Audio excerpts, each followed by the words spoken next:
thank you guys for being here. Recently, like, I've been trying to find different places to perform, and I keep on getting kicked off open mics, and you know, and then sometimes you don't get to venues, but I'm trying to perform every week, so I record for my YouTube audience so they get to see me live. And then, you know, I couldn't find a place to perform, so I was like, oh, let me hit up my guy, Mika. Is he still here? Meek Mill, I know this guy since a little kid, yeah. And he was like, yo, like, a group of my friends get together. I don't know if they're all your friends, but, and I thought, you know, let me just come here, let me set up a microphone and share, you know, the things that are on my mind, you know? Have you lot seen the Ozempic lawsuit? Crazy, innit? Anyone on Ozempic? Wait, why are you not laughing? No, it's, but before I start trashing it, I want to make sure we're in a safe space. The place is safe. Yeah? No. You're saying you're on Ozempic? How long you been on there? How's it working? Oh. You look great though, so bro, like, you don't have to deny it in front of me, you know. No. Anyway, but I feel like, so you lot seen the Ozempic lawsuit, right? Crazy, yeah? Apparently there's 1,800 people who are suing the company in it for like what they've done with, because Ozempic has caused like adverse side effects. So they're bound to lose like about £2 billion, you know, £2 billion. And it's ironic because the company is supposed to make you lose pounds, they're losing pounds, isn't it? Yeah. But I find it interesting because I actually had a friend that was on Ozempic, innit? I didn't know anything about the Ozempic. I didn't know you had to inject yourself. So I went round to my friend's house. You know, you go to your friend's house, if they're a good friend, just open the fridge. And I saw all these needles in the fridge. And instantly I was like, what, is Jenny on crack? Like, you get what I'm saying? You know? And I called her like, Jenny, like, are you on crack? And she was like, no, it's Ozempic, innit? And I was like, have you heard about the lawsuit? You know, Ozempic caused like stomach cramps, stomach paralysis, you know, gallbladder issues, you know what I mean? And I was telling all this stuff. And she was just like, but will it make me skinny? And I was like, that's beside the point, you get what I'm saying?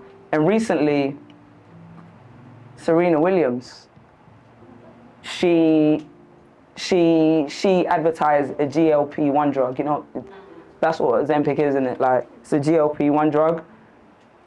And people are like, if Serena Williams has to use a drug like this, what hope do the rest of us have? She's one of the greatest athletes of our time. And to me, Serena's the GOAT, so I can't hear no Serena slander.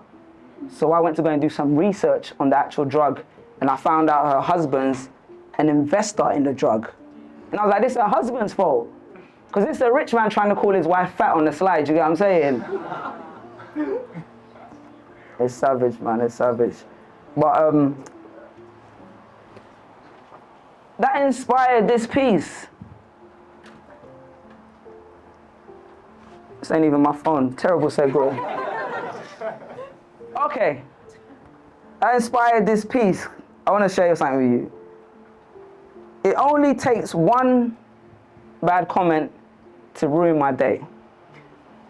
One bad comment. Let me tell you the comment I received the other day. Not sure if you're going to see this, bro. Believe it or not, I'm a positive person. But you came up on my feed recently. I haven't come across in your content in maybe like 10 years. I was still studying. But now, you are built like a woman, bro. I'm doing this private. But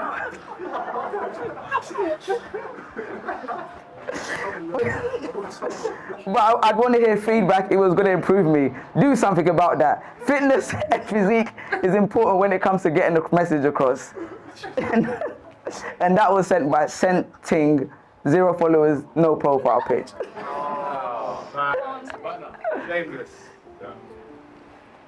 But the interesting thing is, instead of logging off, I'm locked in. I go into Sherlock Holmes mode. I'm scrolling through his profile, trying to convince myself that I don't care. I tell myself that I don't know him from Adam. But I think it's human nature that we've always been impacted by the actions of others since we were in the Garden of Eden. It was only Eve and Adam. Because if you think about it, the things other people say kind of have a negative impact on the way we perceive ourselves. Because it's simple maths. One negative comment outweighs the thousands of positive ones. One negative comment plus my ego equals 1,000 insecurities. Because insecurity is the new currency. The new economy is, the more I can make you feel bad about what you're worth, the more valuable you are to me. There's no love on the stock market. So he ends up gaslighting her because someone else killed the fire in his eyes. Until she looks in the mirror 1,000 times a day. I'm trying to average 1,000 likes a day. You know, I hate that Instagram allows you to turn your likes off on your post now. Because that means you only turn them on for the post that bang. So at this point, the best way of showing you don't care is by pretending you care, but you really do care. I think I'm in a mid-life crisis.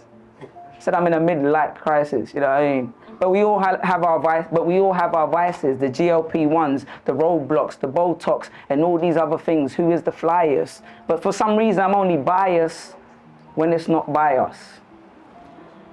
The other day, I saw a dinosaur on the train. The last of a dying breed. There was a man sat there, no phone in his hand, no music in his ears, just staring out the window. The window. The one screen that I forgot about. The one that leads outside but allows us to know there's more on the inside. But somehow that message got lost in my outbox. So instead, I'm scrolling through my phone, staring in my inbox. Staring in my inbox at the one comment from one stranger that's ruined my entire day. Thank you guys very much. But I'm gonna find that nigga though, don't worry, man.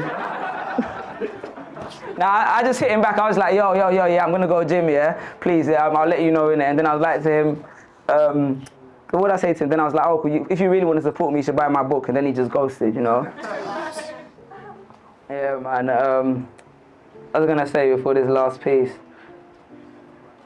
What do you lot think about them cancelling DEI? Like in America, it's a big thing. You know what the DEI is? What do you lot think about them cancelling America? I'm happy with that. Happy with it? Why are you happy with it? Tell me, talk to me. I just don't feel like it's a real initiative. They're creating like little goalposts for them to like include that minority. Yeah. It's another one. You know, let the man get his chest. You lot let him get what he's saying off his chest. Yeah, He was like Barack Obama right now. He's got his suit on and everything, but you ain't even listening. My guy came on a Barack Obama tip and you lot, yeah. Anyway, I don't think it's the fairest way of like actually getting the best talent. Was anyone else think of DEI? What do you think?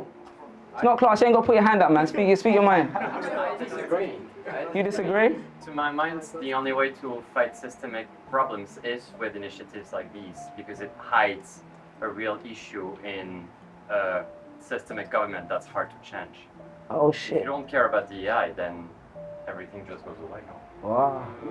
So the black guys against it and the white guys for it. Wow. Gen Z is different, boy. I respect it. Wow. Martin Luther King would be proud, man. I like this. Which one of them? Huh? Nah, but I'm a big fan. Like, I kind of agree with you. You know what I mean? I'm sick of kind of like some DEI initiatives. But if you're gonna give me a job just because I'm black, like I'll take it. I'll be honest with you. Like we live in a tough economy. Do you get what I'm saying? And you know, but I think you have a very important point. You know what I mean? Like where it's like, at some point it kind of becomes patronizing, and at some point it kind of like serves a purpose. You get what I'm saying? Because I'm a strong believer that sometimes you have to play the race card, bro. Like the black people know, you know. Like you can get in trouble and you can be responsible, or bam, you can play the race card. You get what I'm saying? You know. It can be like, I'm offended that you guys only have white sugar in the cafeteria. Like, don't the brown sugar matter? Where I think DEI has gone too far is like, you know when you like in Hollywood? Like I feel like they're being quite lazy with it, if that makes sense. Like I'll be watching like a show and there'll be no explanation for why like Muhammad is in Downton Abbey, you get what I'm saying? Like, nah, let's be like, unless he's in a cage, what's he doing there? Like, let's be historically accurate, you know what I mean? I said historically accurate, not, You're right. historically accurate. Don't patronize me. I was watching this show. This show was based in like Middle England somewhere, yeah? Middle England, like in the 50s, bro. And they all kept on saying like, wait till you meet Finnegan. You know, wait till you meet Finnegan. So they built up this suspense for this Finnegan character, you know? So I'm like watching it, they're like, wait till you meet Finnegan. And then, yeah, it gets to the climax and Finnegan steps out. And Finnegan is a 6'5" black guy with dreadlocks. That's not Finnegan, that's Leroy brethren. Like, don't insult my intelligence, man. Don't insult my intelligence, man. I can't suspend my belief like that, man.